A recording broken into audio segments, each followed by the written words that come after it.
Brilliant. It's telling me that recording is in progress, so we have started. Well, good afternoon. Really pleased to see so many people. 64 people on this webinar, which is quite surprising. I think, as we always say, it kind of becomes a bit of a sign that people are looking for, support.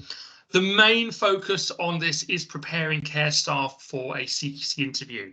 Now, this has come about kind of over time. Those of you that have kind of been part of any of our Get CQC Ready training days will know that we have a little session at the end around preparing care staff. And really, it was kind of like a little mini. Sometimes we did it in as short as 15 minutes, kind of little overview about, oh, think about this, think about this, think about this.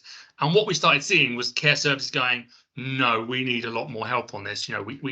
We can't, we don't know how to get our care staff ready for this. This is a big shift and a big expectation for them. What do we do? And we thought, well, oh, do we do a training day?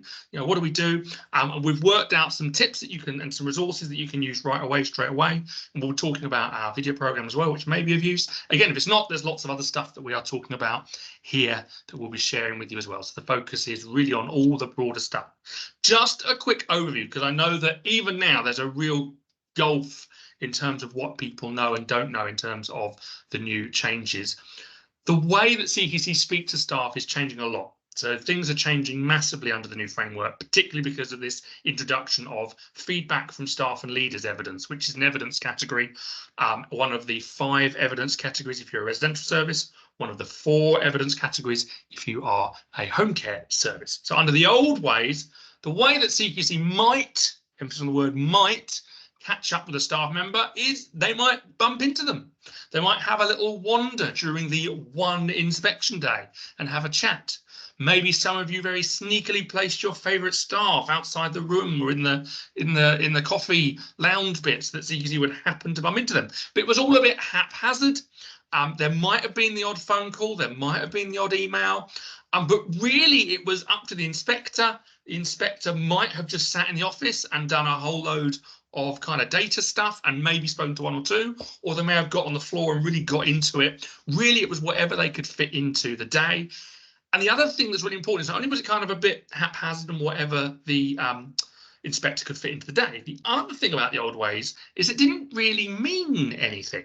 So someone could turn around and say, I love it here, I don't love it here, things are terrible, things are brilliant, safeguarding's amazing. And really, it would be up to the CQC inspector to kind of decide whether that would have much weight. So they might have a chat with someone and they decide to put parts of that chat in the report. They might have a chat with other people and choose not to put that in the report. Fundamentally, really, there were 2 things. First of all, CQC may or may not have bumped into staff. And secondly, CQC may or may not have done anything with the information that they received. That has changed massively. And I would say that actually, the focus on feedback evidences and the focus on staff in particular is a massive kind of shift, particularly in a practical sense in terms of our expectations. A lot of this is stuff that we as managers need to get our heads around. But actually, this part is something that we need to get staff's mindsets around. So the new ways, strong emphasis on speaking to staff. People that have gone under the new inspection have been telling us that literally the 2nd or 3rd sentence out of the CQC inspector's mouth on the phone is, can you send us all the staff phone numbers and emails? It is right at the top of the list. So there is a massive emphasis. None of this haphazard, oh, maybe we'll bump into Janice in the coffee room. None of that. There is a targeted approach. Number 2, phone calls and emails from multiple staff outside of the inspection day. The old framework, bump into so-and-so in the corridor. This new approach, we do the inspection wander around. There may be an in-person inspection, there may not, depends on service type and what quality statements. But by and large, a CQC inspector will turn up, they will have a bit of a rummage, but that's not when they're going to do the bulk of the speaking to staff. They may have some conversations, they may have some chats, they may have some one-to-one, some opportune conversations, but the main draw will come when they pick up the phone a few days later and start calling staff and speaking to them, or emailing me. We're going to show you what one of those emails looks like very shortly. Staff are going to be questioned around specific quality statements. So again, it's not just going to be kind of a general, oh, hi, let's just have a bit of a chat and try and understand the whole service. Instead, it might be that CQC going, right, we are looking at safeguarding, we are looking at medicines optimization, we are looking at assessing needs, we are looking at person-centered care. And just chucking those out there for illustrative purposes. And those would be the 4 areas that the staff would be questioned around. So the quality statements are going to shape the sorts of questions and questioning that staff are going to be asked. And then here's the kicker, the real kind of shift. Not only is it kind of much more of a focus, not only is it much more targeted, not only are the questions much more specific around quality statements, but they are being scored. This feedback from staff and leaders evidence category is not just like a nice concept. There are numbers attached to it, and the conversations that staff have with CQC will be used to generate scores for that feedback from staff and leaders evidence for each quality statement. Just to give you a little idea, and this is just something that I've made, so this is something that I've generated and created and shown during some of our training. These are the staff, and these are the well-led quality statements, right? I'm not going to go into all the scoring. We've got other videos on it, or feel free to get in touch. Happy to chat you through it separately. Fundamentally, each evidence category is being scored for each quality statement. And as you can see, feedback from staff and leaders is an evidence category for every single quality statement. Not all of them are, but feedback from staff and leaders is in place for every single one of those 34 quality statements. So when they have those conversations, when they have those chats, when they have those phone calls, they have those emails, instead of them just being kind of, oh, that's interesting, maybe I'll write about it in my report, maybe I won't, see how I feel today. Instead, CQC are now being tasked with putting a number, putting a score next to that feedback from staff and leaders evidence category for each of these. So if they've had a chat with them about safe environments, in this example, they've scored them a 4. So there's been outstanding 4 points, outstanding feedback from staff in that area. Whereas perhaps in this learning culture, it's not been as positive, and so the score is a 2. So can you see how these conversations are not just kind of like, nice little chat.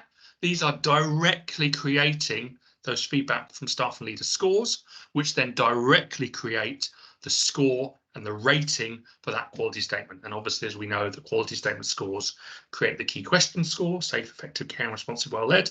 And then as usual, those then create the final score. Anyway, I know I've talked about this before. Some of you might have seen it, so I'm not trying to labour it, but I just want to highlight to those that are perhaps absolutely uninitiated, or, even if you did come to our talks, life moves on, things happen, you might have forgotten.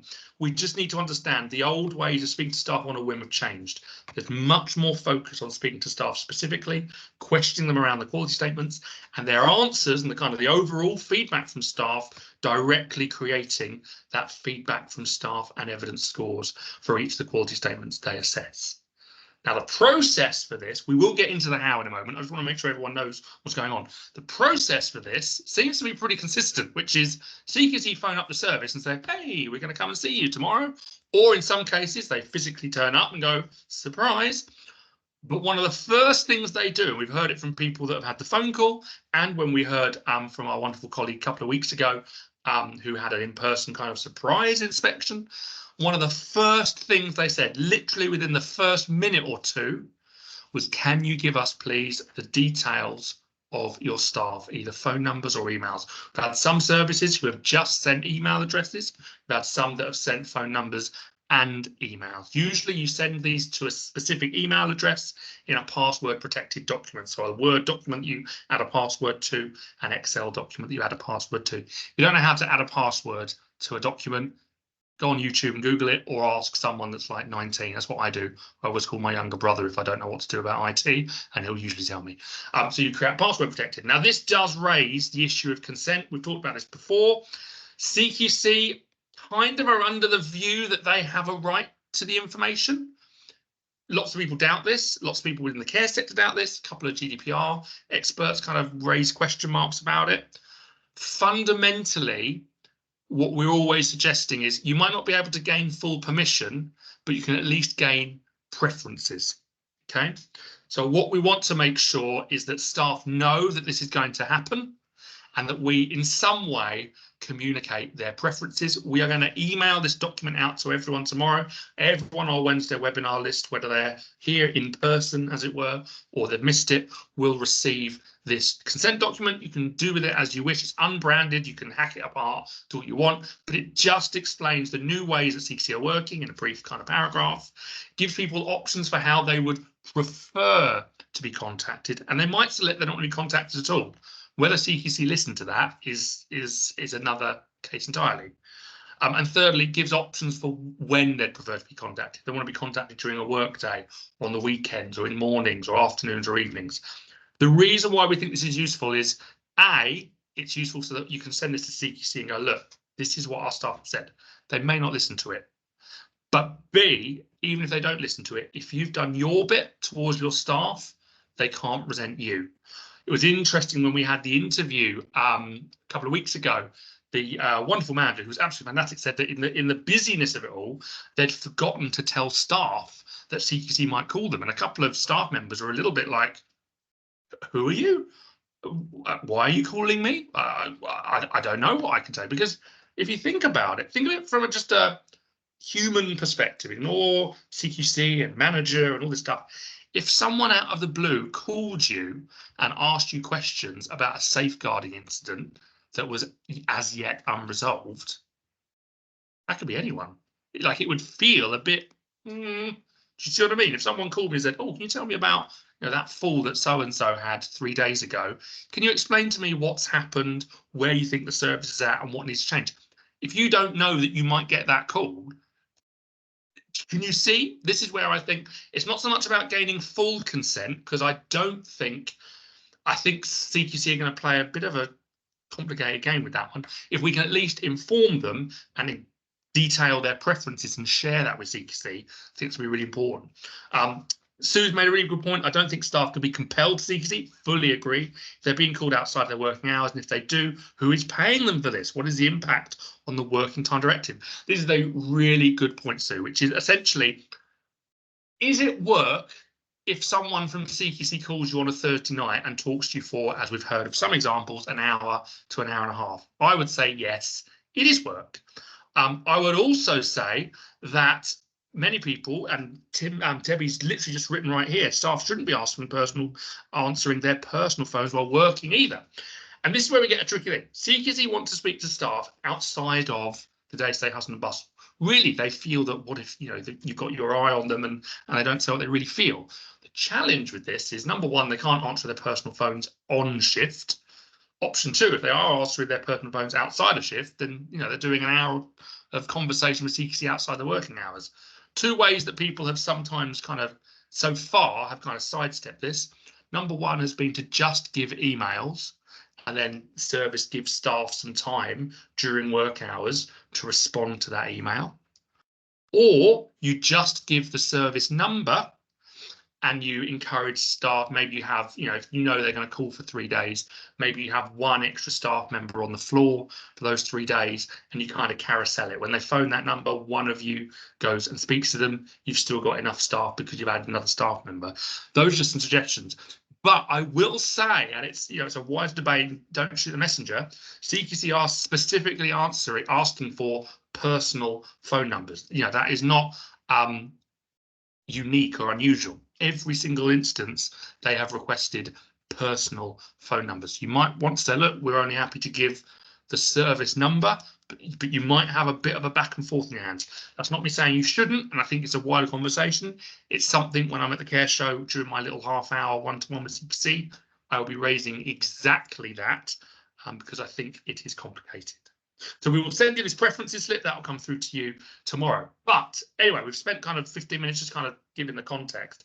The actual interview, and I call it an interview because it is, we've seen a bit of a mix. Some people have had 1.5 hour phone calls, hour-long phone calls. Others have had 10, 15-minute phone calls. We know that CQC aren't calling everyone because they simply don't have the capacity or time. Very amusing when we heard from our colleague a couple of weeks ago on the last webinar that they only phoned people whose last name began with the letter B, which implies they had the Excel sheet and they just picked a chunk and just called all of that chunk. What that means is that we are essentially in need of training or supporting everyone, because actually that list of 200 staff members or 100 staff members or 50 staff members, you don't know the 5 or 10 they're going to support. So the first two things that you can do on day one when you get that call, obviously you need to let staff know. You need to let staff know ideally that this is happening before CQC ever call, because what you don't really want to do is go, hi, CQC have a new framework, they're starting to speak to staff, we're being inspected, they've given you a phone number, they'll call you tomorrow. That's a lot of stuff to kind of take in one 10-second sentence. So we want to kind of give them a bit of an introduction beforehand, which is what that slip can help to do as well. It can help to develop those conversations. What we want them to then know once we've got the call, we want to tell them, look, CQC may call you, emphasis on the word may, and these are the quality statements we are being inspected against. It might be that you send them to the CQC's website. We're going to show you something in a moment you can share with them as well. But you want them to know that they're getting a call and which quality statements that are being explored. That way they can just get their heads into gear in terms of, okay, what areas we're looking at safeguarding, looking at person-centered care, we're looking at environmental sustainability, possibly. They might not look at that one very early on. So we want them to know those two things. And then the second kind of broader things which we need to do kind of alongside this, more as a greater piece of work, is help them to understand the framework and their place in it. Put bluntly, we want them to see this. We want them to get that their scores and their answers are part of this scoring process. Doesn't mean we do a whole big scoring A to Z, here's how it works, blah, blah, blah, but we do want them to recognise that, oh, actually, I'm a part of this now, and what I'm saying is not just a nice little chat, it's part of the whole thing. So the other thing that we want to do is want to help them to kind of practice CQC questions, practice speaking out loud. I mean, the distance from your head to your mouth can feel like a million miles. That's partly because the bit of your brain that does thinking, kind of thinking inside your head, and the bit of your brain that deals with speaking out loud are different, which is why you can have this amazing idea or answer in your head, and then you open out your mouth, it's just like, bleh, just all the wrong stuff comes out. It's because you're trying to use different parts of the brain when you're doing that connection. One thing that we are going to be sending to you, which will be helpful, send to you tomorrow, a really useful way to introduce the quality statements. This is an A3 sheet, probably can't see it so clearly. It's an A3 sheet. It has each of the quality statements, and then it has 3 columns. Column 1, my experiences. Column 2, what's going well. Column 3, any improvements? Question mark. There might be none. You might be brilliant at this. This is a great way. I'm not saying you have to do it straight away or right now or this, you know, as soon as you get the email tomorrow. But what you may want to do at some point, either as part of a group session or as a one-to-one, is start exploring the quality statements with staff using these structures. You say, look, let's look at this quality statement safeguarding. You read out the quality statement. And then first question, my experiences. Who's got an experience? Who knows something that you've done that's related to this? We want them to link the quality statement to their day-to-day practice, because actually one of the plus for the quality statements is they are reasonably common sensey. If we can go, right, okay, assessing needs, my experiences, what do you do to assess needs? What have you been involved with around assessing needs? When have you had to assess a need or challenge a need that's been assessed? So if we can use that my experiences column, we can just help staff to go, okay, here's the quality statement, and this is the stuff I'm doing every day that's related to that. It means they can start to understand what that means and what their part is. Second column, what's going well? Anything they can say that the service is doing in that area that's really good. It might be about their own practice, it might be about their colleagues' practice, or it might be the wider service. So it might be something like person-centered care. I think we're really good at giving people's meds at the times they want. Or I think we're really good at adapting the menu for people, or we're really good at making sure relatives can visit them at times that work for them. You know, it might be if they look at something like, let's look at another one. Gone blank. Safe and effective staffing. So I go, oh, actually, you know, what's going well? Actually, the training's really good. The training's really good here, and I really enjoy it, and I like that we do face-to-face training. So we want to get that what's going on. So my experiences, the stuff they're doing each day that's related to it, what's going well, any things they can think of that's going well. We're not trying to get perfect answers here at this point. We're not trying to get amazing kind of perfectly eloquent, you know, oratory level answers. We're just trying to get them to think, what do you do that's anything to do with that quality statement? What is the service doing that's good in that area? And then possibly, and you can get hold of my document and just delete the third column if you really don't like it.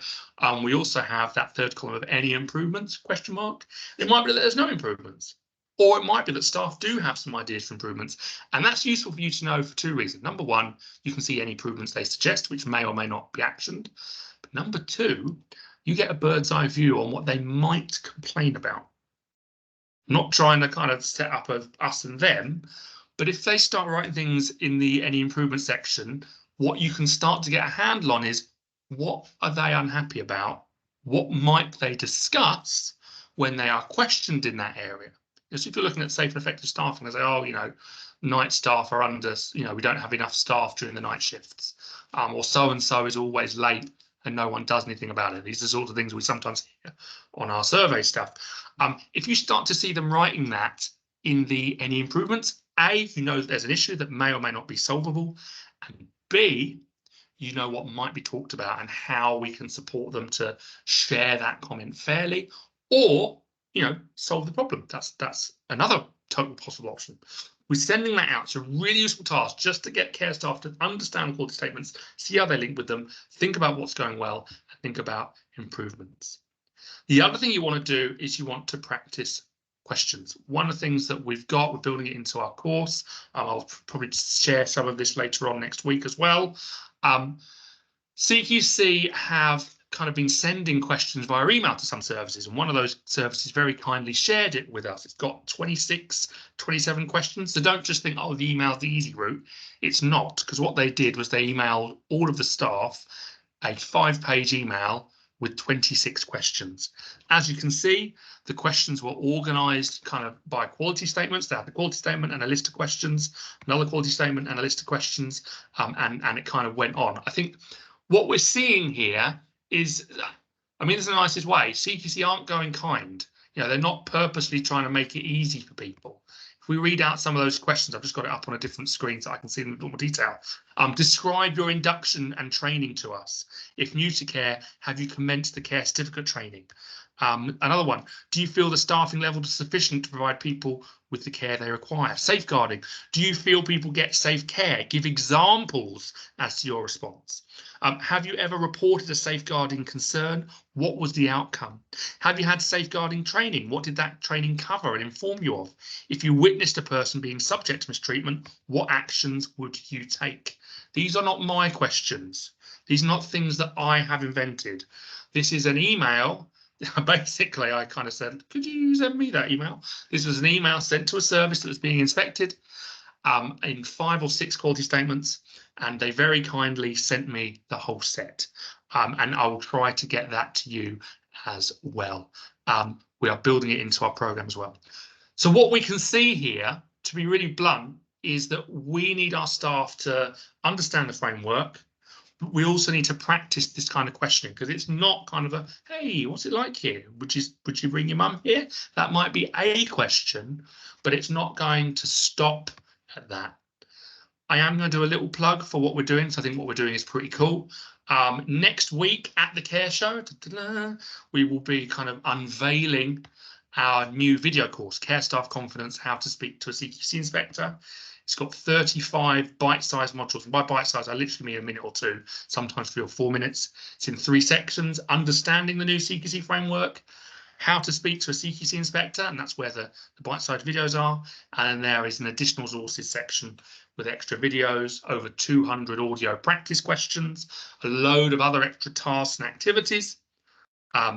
Again, if you've got other questions too, if you've got other questions, please send them through. We'd love to see those too. Love to see those and share those. Just to give you a bit of a taster, hopefully you can hear this. This is kind of the audio questions that we have built into the program. I've got a little example for you here.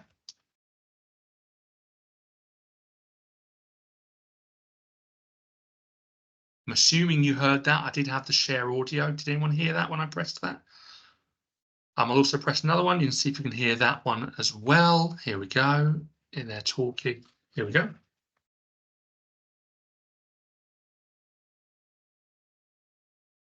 So we have over still going. So we have over 200 questions, both in a male voice and the same 200 questions in a female voice. Seems like some people can hear them and some people didn't. It might be to do with your settings. I will be sharing, you know, I'll be sharing this. Obviously, it will here on the YouTube video, and obviously you'll see them. Put simply, what we need to think through is how we can support our staff. There are lots of other ways you can do this. We're going to be sending, oh, sorry.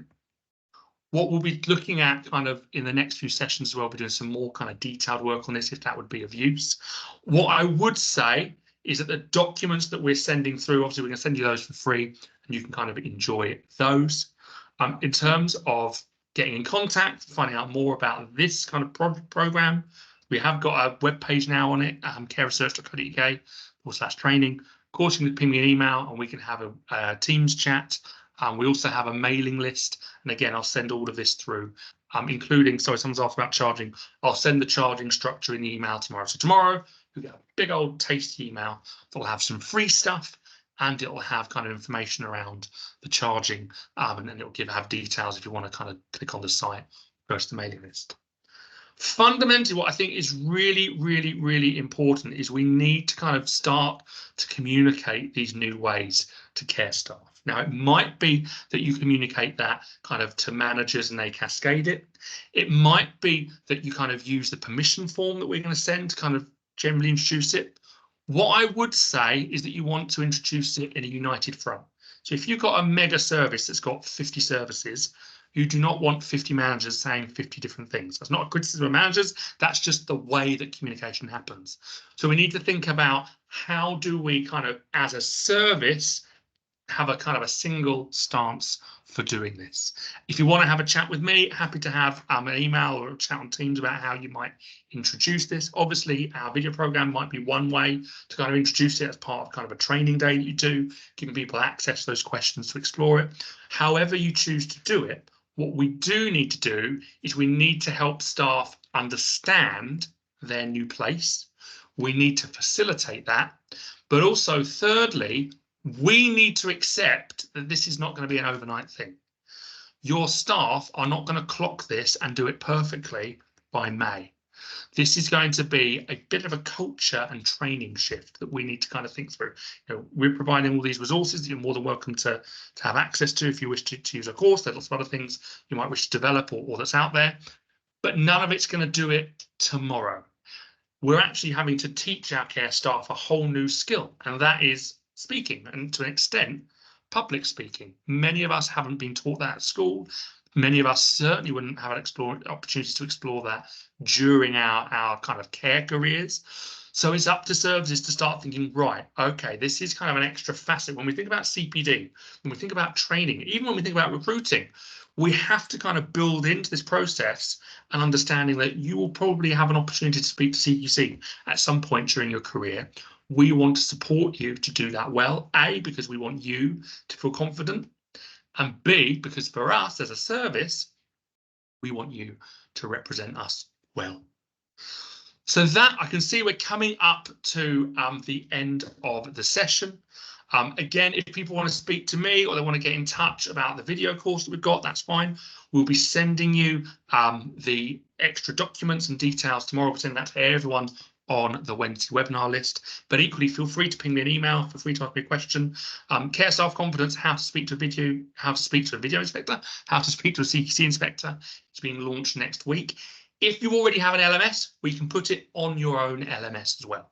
So if you've already got a way of providing training, we may be able to build it into that too. I'm going to stop talking. I'm going to stop the recording as well. If anyone at that point, I'll unmute people. So if anyone wants to ask anything, anyone has any questions, I am here. There we go. I'll stop the